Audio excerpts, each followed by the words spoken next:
Welcome to Crossfire Arguments, where today we delve into a foundational aspect of the American judiciary, a topic that frequently ignites passionate debate among legal scholars and the public alike.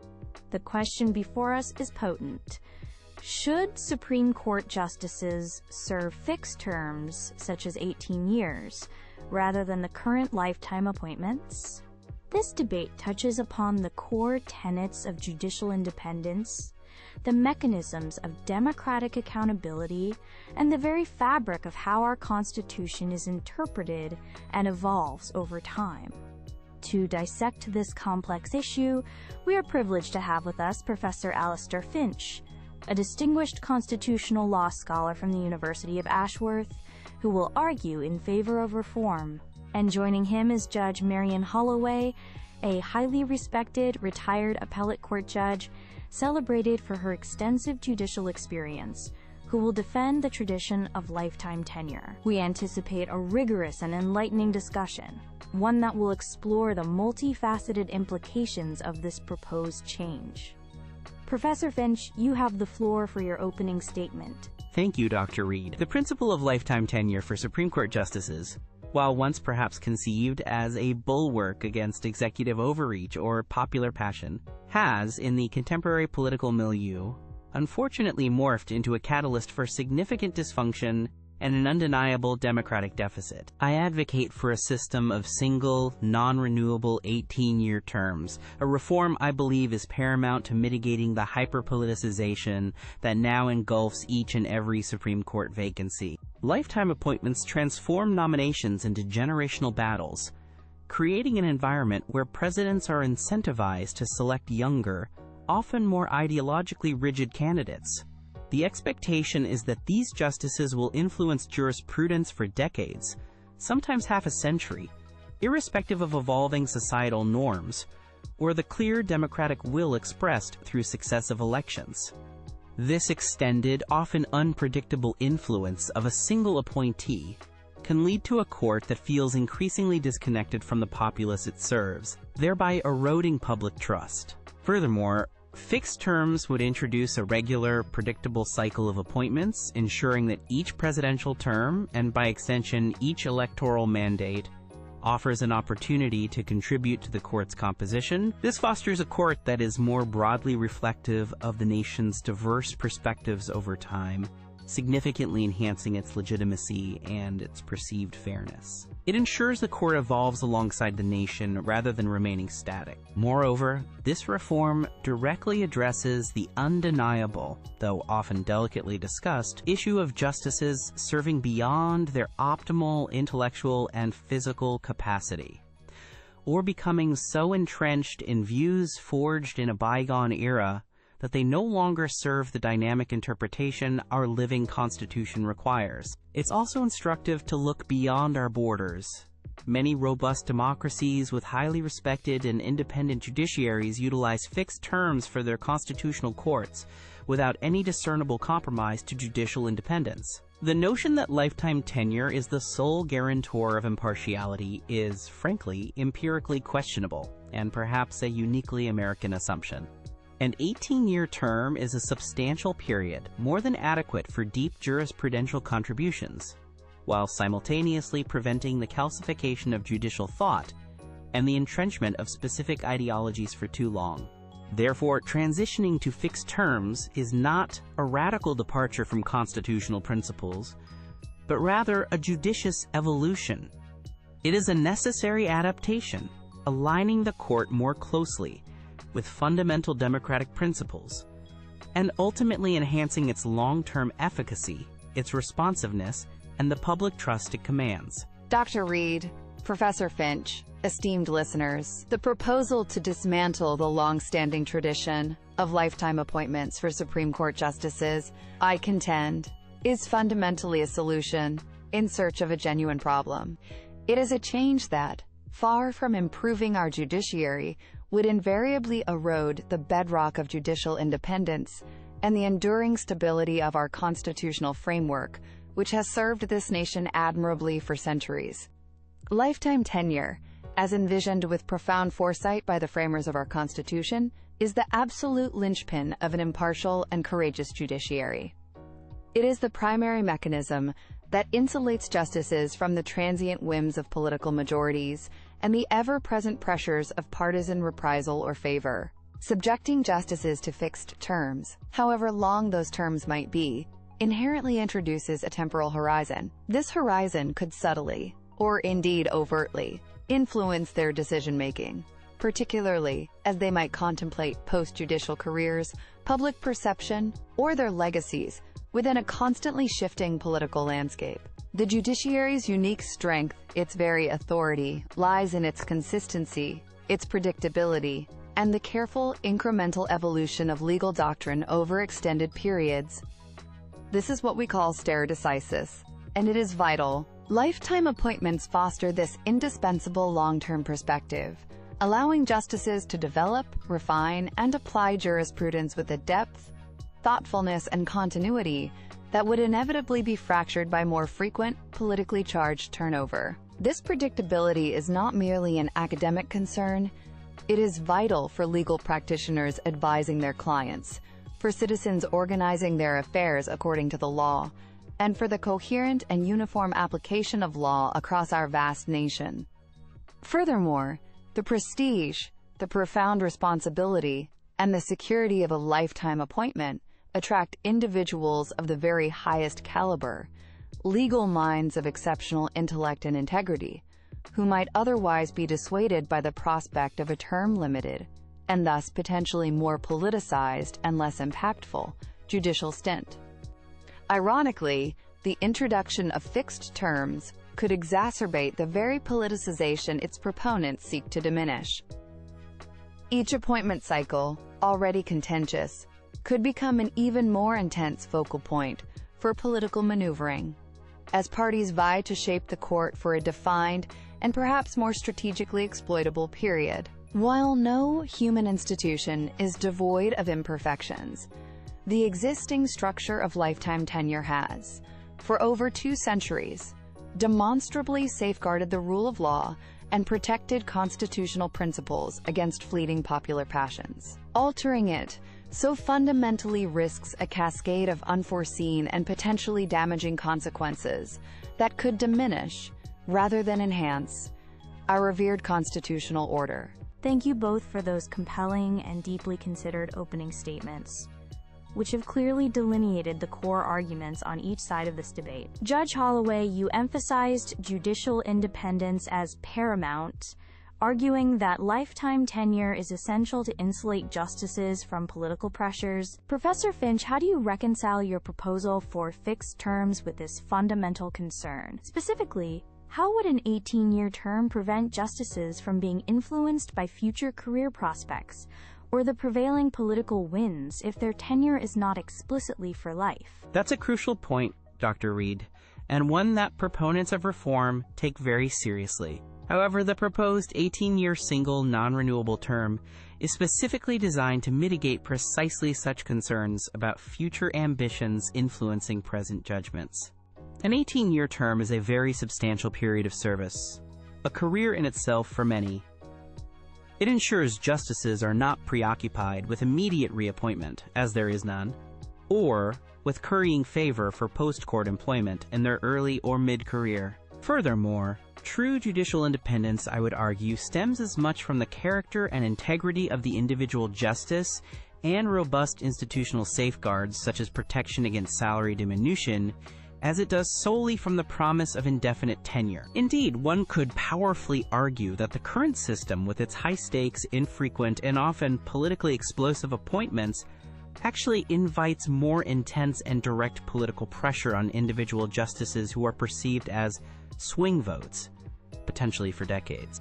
Regularizing appointments, making them a predictable feature of each presidency, could diffuse this intense focus, making the court less of a political battleground and fostering a different, perhaps more authentic kind of independence, one less beholden to the specific political faction that appointed them decades prior and more attuned to a broader constitutional consensus. Professor Finch raises the idea that regular appointments might, counterintuitively, diffuse political pressure and foster a different form of judicial independence. Judge Holloway, Professor Finch, also argued quite forcefully in his opening that lifetime appointments lead to a, quote, democratic deficit and the risk of ideological entrenchment.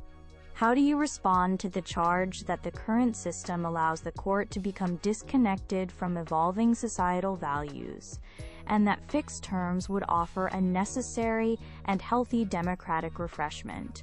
The Supreme Court, by its very design and constitutional mandate, is not intended to be a direct mirror of transient public opinion or an immediate instrument of majoritarian democracy.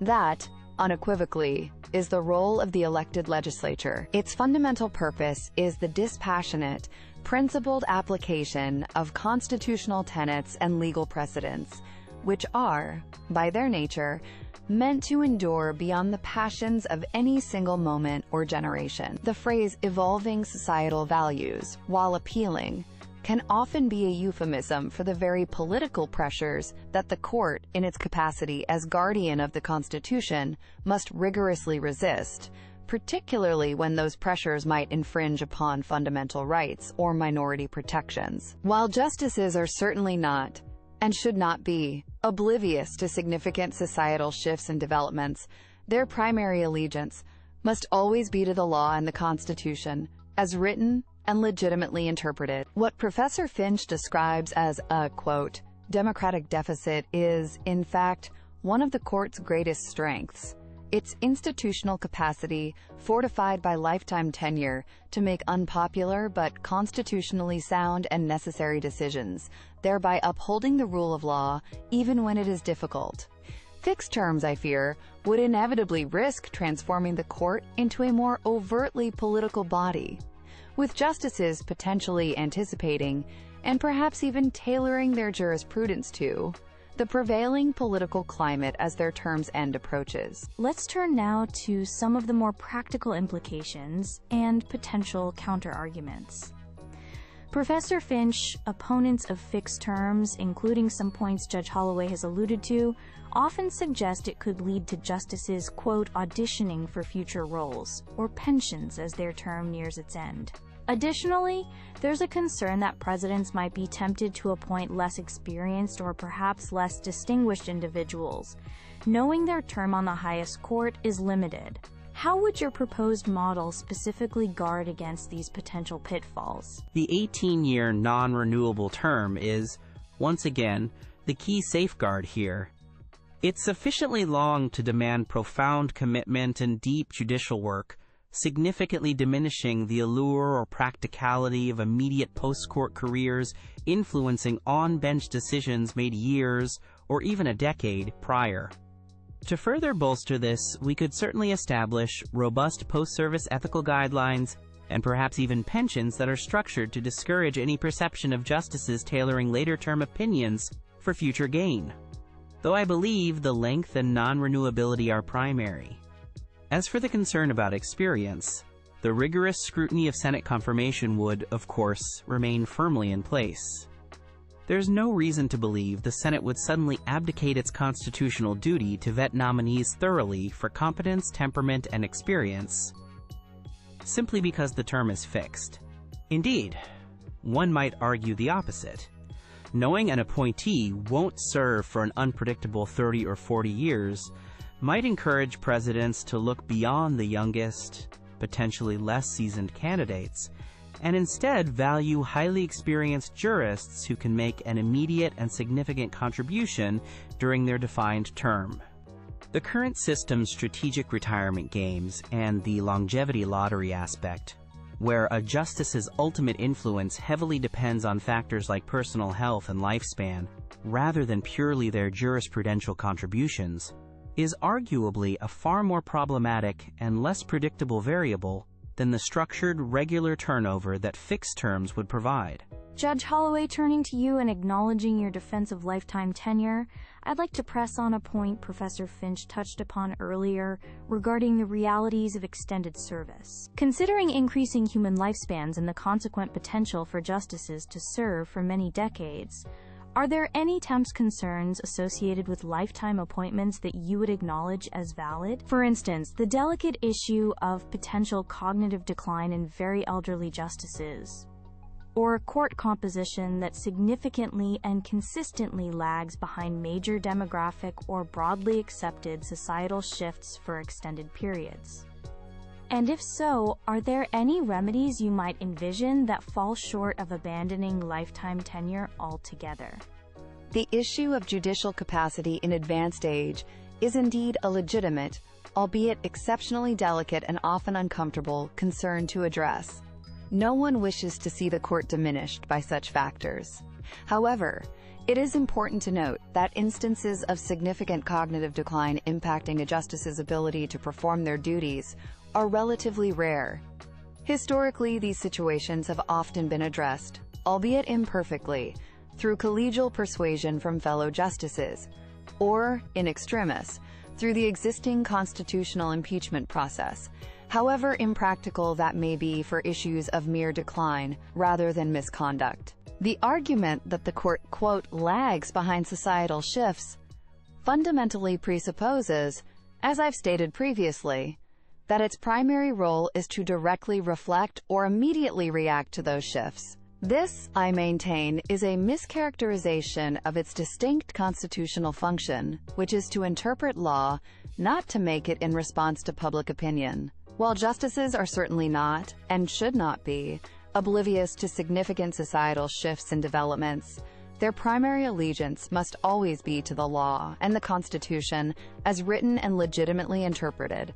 What Professor Finch describes as a, quote, democratic deficit is, in fact, one of the court's greatest strengths.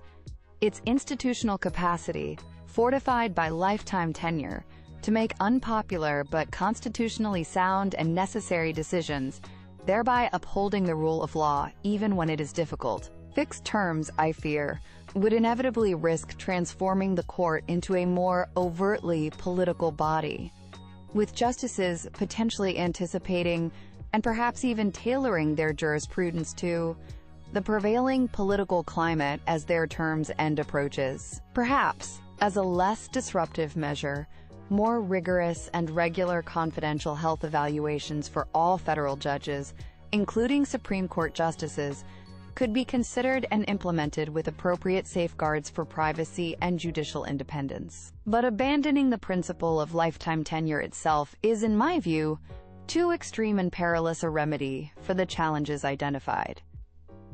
In sum, Dr. Reed, Judge Holloway, the case for implementing 18-year fixed terms for Supreme Court justices is fundamentally a call for pragmatic modernization, not a plea for radical upheaval of our constitutional order. It is about thoughtfully recalibrating a vital institution to better serve the evolving needs and democratic ideals of a 21st century republic. Lifetime appointments, however well-intentioned they may have been historically, now demonstrably contribute to an environment of extreme political polarization surrounding the court.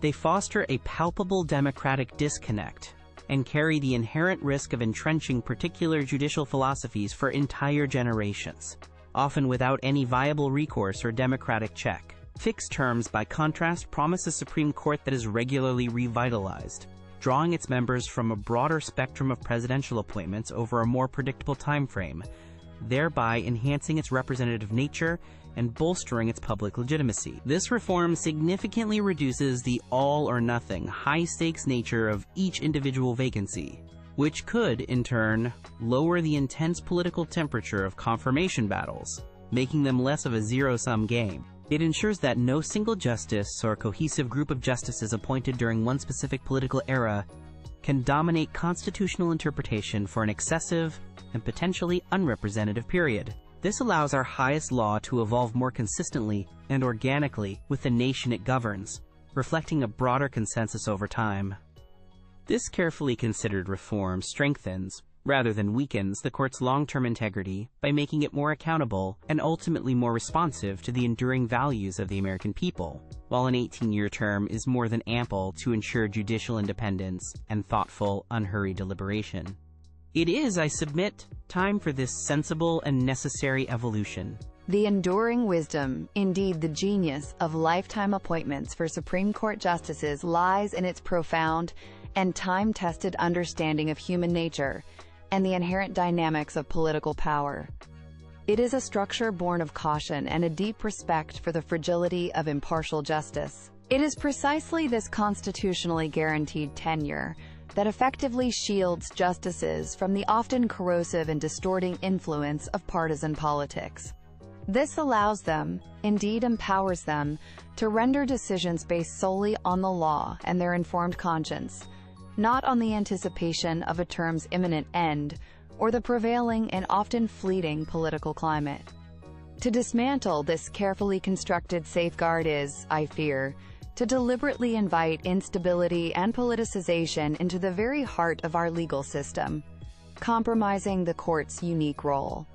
The arguments for fixed terms, while often presented with an appealing veneer of modernization and democratic responsiveness, ultimately risk transforming the court into just another political branch, subject to the same cyclical pressures and short-term calculations that characterize the executive and legislative domains. This would inevitably undermine its unique and indispensable role as a steadfast guardian of the Constitution, particularly against transient majoritarian impulses that might threaten fundamental rights or the structure of our republic. The persistent pursuit of a Supreme Court that perfectly or immediately, quote, reflects contemporary society fundamentally misunderstands its core function, which is to provide steadfast, principled interpretation of enduring constitutional values, not to be a weather vane for public opinion. While the current system of lifetime tenure is certainly not without its inherent challenges,